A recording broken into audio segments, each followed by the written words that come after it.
Tonight on CTV, CSU students take to the streets to fight for climate justice. Travel cancellations are nothing new, but they're now affecting movement on both the ground and the sky. Then, what clothes you should expect to put away as the fall season is upon us. And see how CSU and the Fort Collins community have been celebrating during this past homecoming weekend. All this and more on CTV 11 starting now. Good evening, Rams. I'm Natalie Devereaux filling in for Robbie Patla. And I'm Ren Wadsworth. Students at Colorado State University took to the streets on October 8th as a part of the climate strike. Our reporter Morgan Gardner was able to capture footage of the protest. Rams dressed in red marched from the Moby Arena through the homecoming festivities and to the Laurie Student Center in a display of protest to the school's current system for approaching climate change.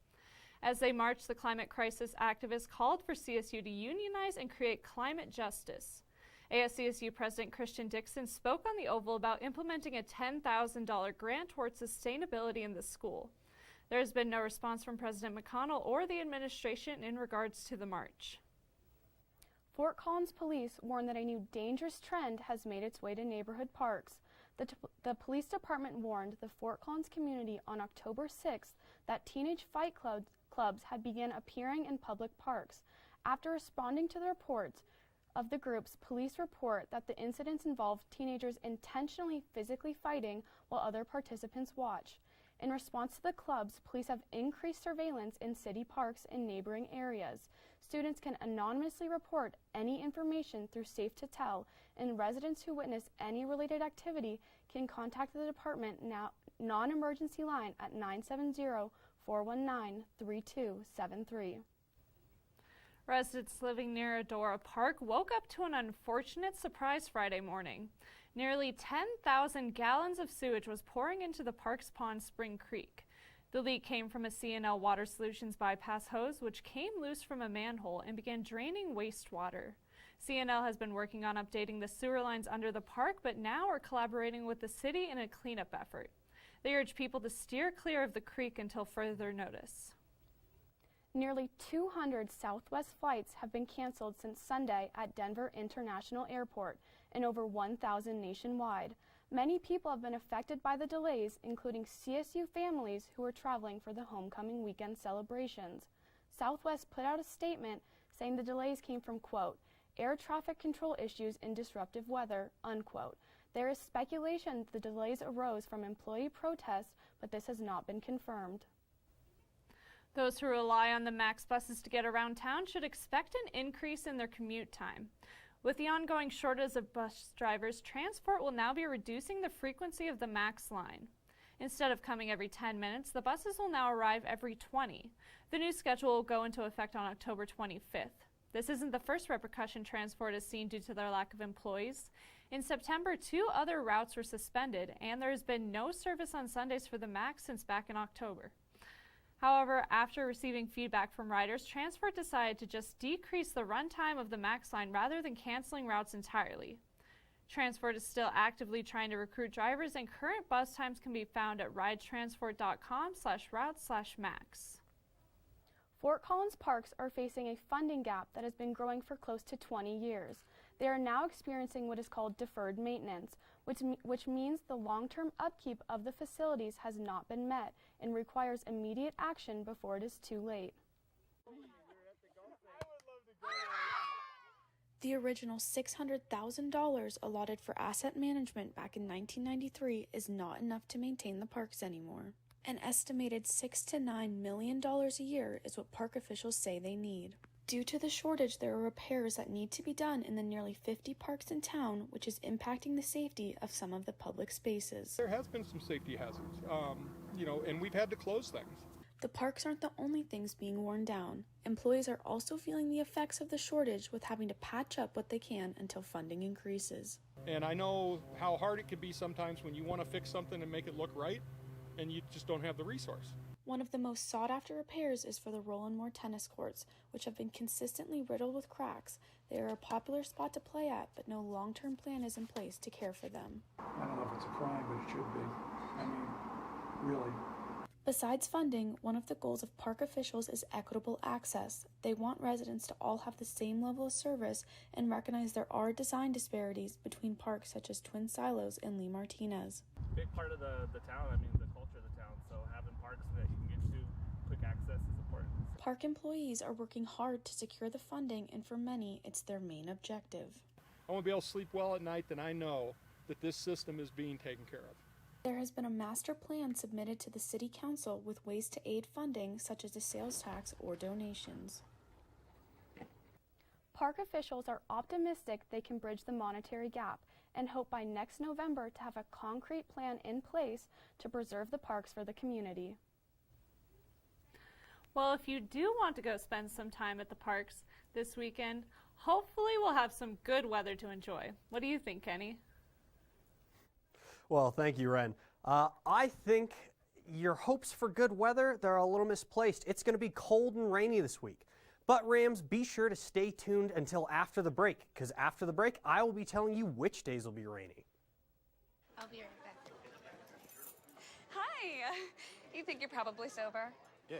But you're thinking about taking the back roads home, just in case. If you're probably sober, then why would you do that?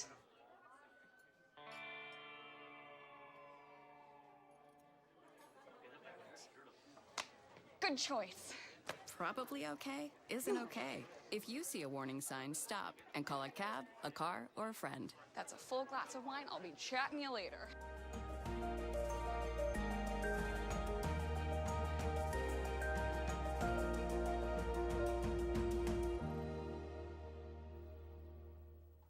Evening, Rams. I am Kenneth Frederick, filling in for Michelle Ellis tonight here on weather. Well, let's get right into it, starting to look at our current conditions. It's a little bit chilly tonight. It's about 48 degrees with a little bit of a chance of rain. It was actually raining, drizzling a little bit earlier on campus, but has seemed to stop. And as we go in throughout the night, there is another chance of rain. You have winds of 12 miles an hour tonight with the sunset a little while ago at 6:23 p.m. As you were kind of looking out on campus today, you may have noticed it's incredibly overcast.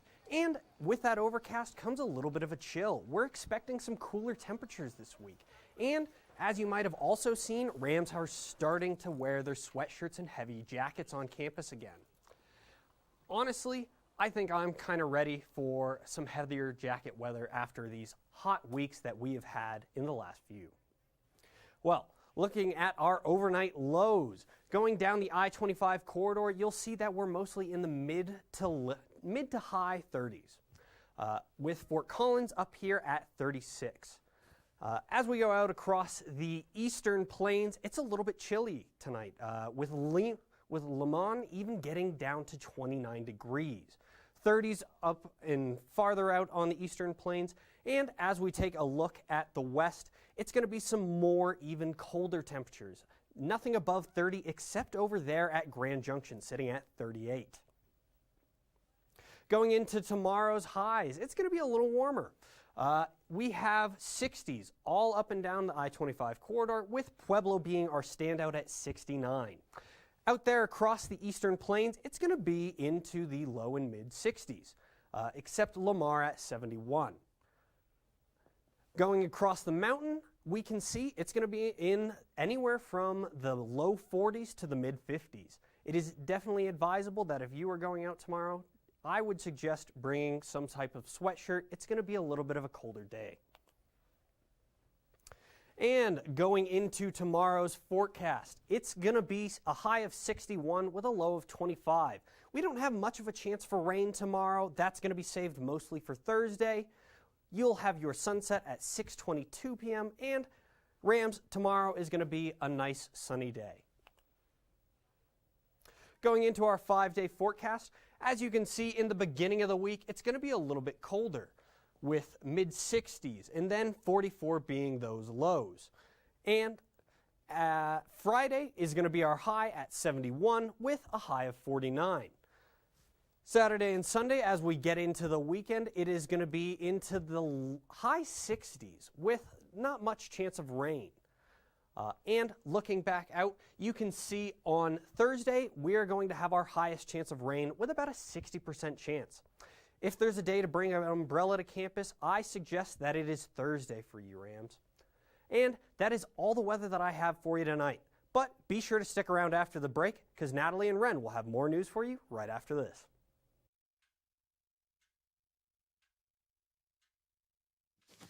Awkward. I'm the awkward silence. You try to avoid me, then there I am again.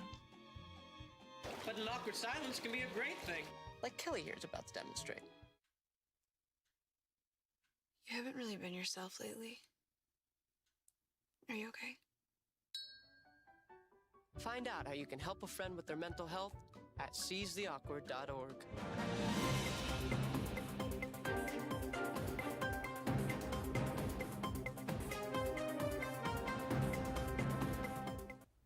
An award centered around recognizing members of the Fort Collins community and their charitable acts and organizations is now accepting nominations. The Human Relations Award is a yearly celebration put on by the City of Fort Collins Human Relations Commission, or HRC. The honor has 4 categories for organizations, public service, individuals, and a youth award for nominations 13 and younger. Anyone who has not been previously chosen can participate. The HRC focuses on applicants who have made a significant impact on the Fort Collins community to advance diversity and inclusivity of marginalized communities. Nominations for individuals or organizations can be submitted to fcgov.com/HRC or by calling 970-416-4254. An ecologist at Colorado State University has been chosen to be a part of a nationwide study to innovate the way we grow crops.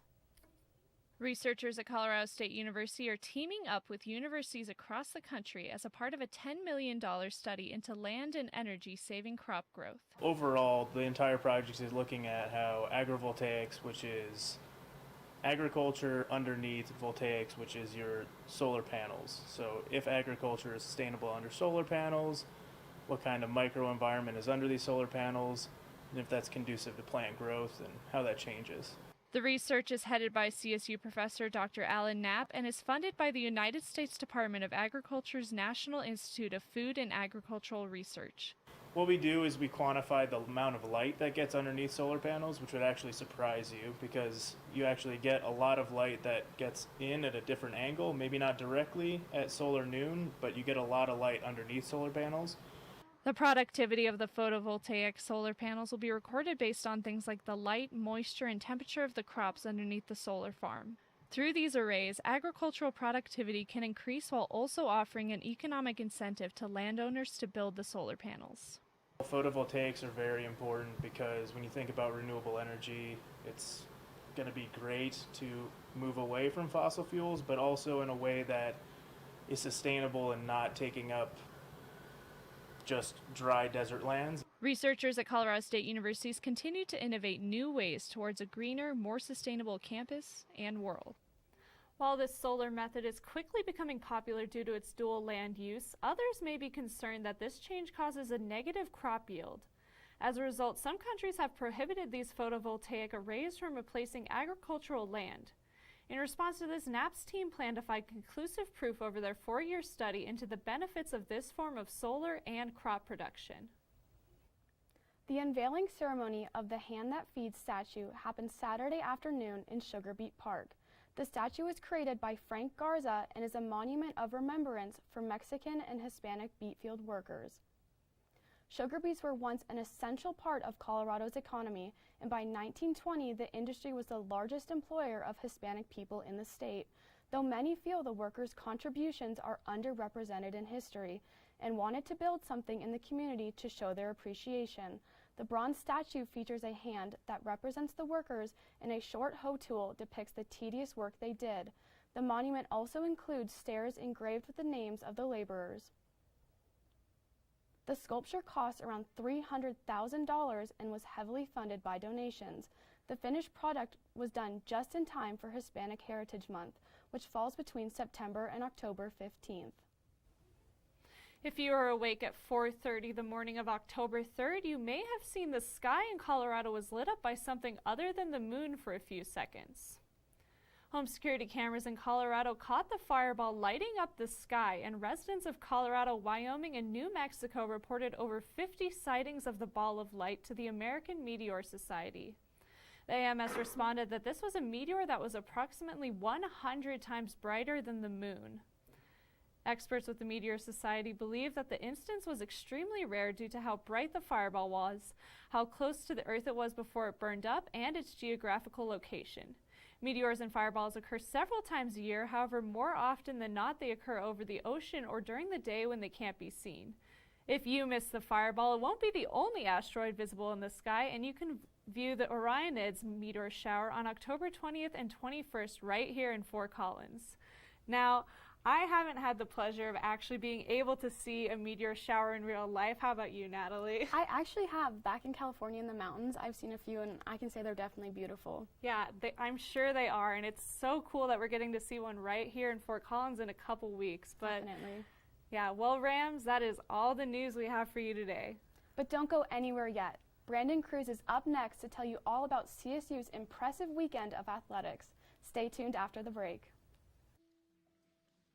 So there you are, shuffling through a stack of resumes, and you come to mine. This is it. First impression. My way in. But here's the thing. Can my resume show you how I truly stand out? Can one piece of paper really tell you my whole story? Like that I was studying, going to night school while working 2 jobs just to help my parents pay for groceries. Or how anytime there was an opportunity, I was the first one to step up. Because I wasn't gonna let my life, my circumstances dictate who I was gonna become. And all of that determination, the commitment, the drive, that's me. And that's something you just can't put on paper. Look beyond the resume and discover new ways to develop great talent like me.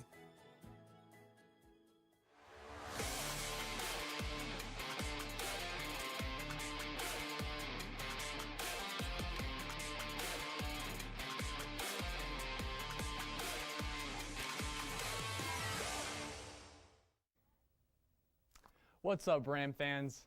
Welcome back to yet another edition of Bleacher Beat. I'm your host, as always, Brandon Cruz. Well, that was quite the impressive week from Ram Athletics. All 3 of the main fall sports went undefeated. And with new matchups always on the horizon, CSU looks to continue riding its hot streak.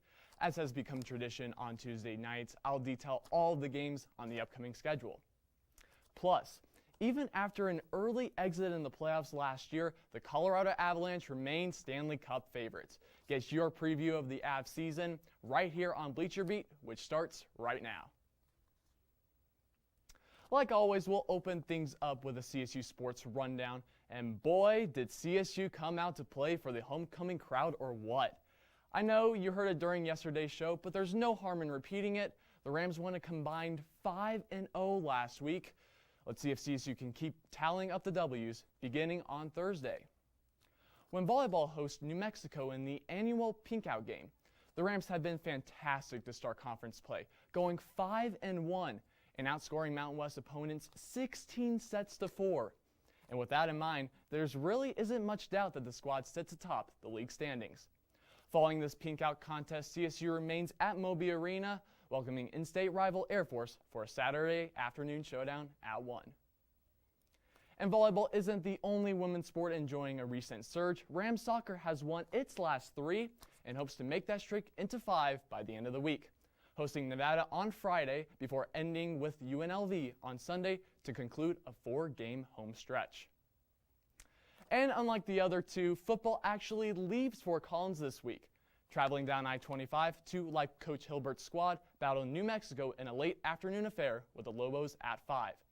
Over a period that's brought 4 head coaches, CSU has absolutely dominated this series. Since 2010, the Rams have won 10 straight against their rivals down south, and the way the Rams are playing right now, that mark very might well bump to 11 by the end of the weekend. You know, about a month ago, I was a little concerned about the outlook of CSU athletics for the fall, but now it's looking pretty promising. Okay, you've heard me talk about volleyball, soccer, football, baseball, and even Ultimate Frisbee on the show. But now, it's finally time for, in my personal opinion, the most entertaining sport. That's right, I'm talking about hockey, and the NHL season is finally underway, with the Avalanche opening the year against divisional rival Chicago tomorrow night at 8 in Ball Arena. And though odds makers once again favor Colorado to win the Stanley Cup, the Avs have two looming questions to answer as they enter the 2021-2022 season. First off, Jared Bednar's club needs to find more scoring depth. Yes, I know the Avs already have one of the most premier scoring lines in all of the NHL, composed of Gabriel Landeskog, Nathan MacKinnon, and Mikko Rantanen, but they can't rely too heavily on that top line if they want to make a deep run. Let's not forget that Colorado's success last year had a lot to do with the playmaking ability of the lower line forwards, most notably Jonas Donskoy and Brandon Saad. However, both of those guys are now gone, requiring other goal scorers to step up to offset those losses. And offensive production isn't the only question facing the Avs this season. How about goaltending? The front office made the painful decision to let veteran netminder Philip Grubauer walk in a free agent surprise to the newly formed Seattle Kraken.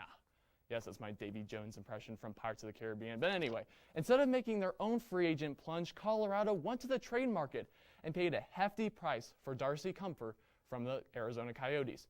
In 27 games last season, Kuemper was 10-11-4 with a 2.56 goals against average. He also had a save percentage of .907, and he also recorded 2 shutouts.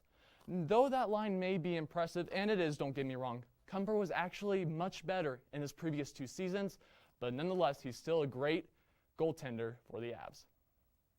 This new addition will most likely share workload with Pavel Francouz, who missed last season because of a hip injury. But if Francouz performs at the high level he did during his rookie campaign, and this new offense proves to be elite, I wouldn't be surprised to see the Stanley Cup finally return to Denver come June. Well, Ram fans, that's all the sports action I have for you tonight. Be sure to catch Cam's Corner live here on CTV on Thursday. But don't go away just yet. Noah Pasley will end tonight's show by giving you all the spice and entertainment.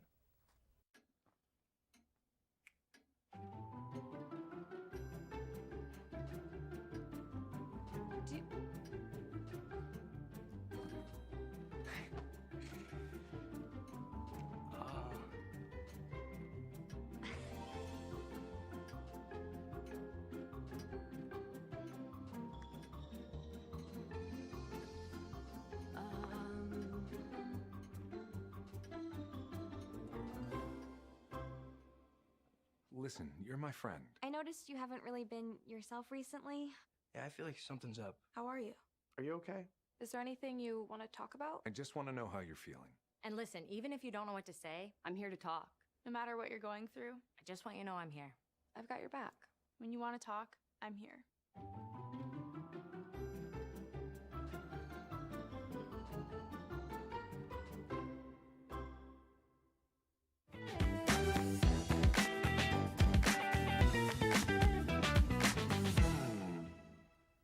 Hello, Fort Collins. I hope everyone is well rested from the weekend, and welcome back to yet another week of entertainment here at CTV.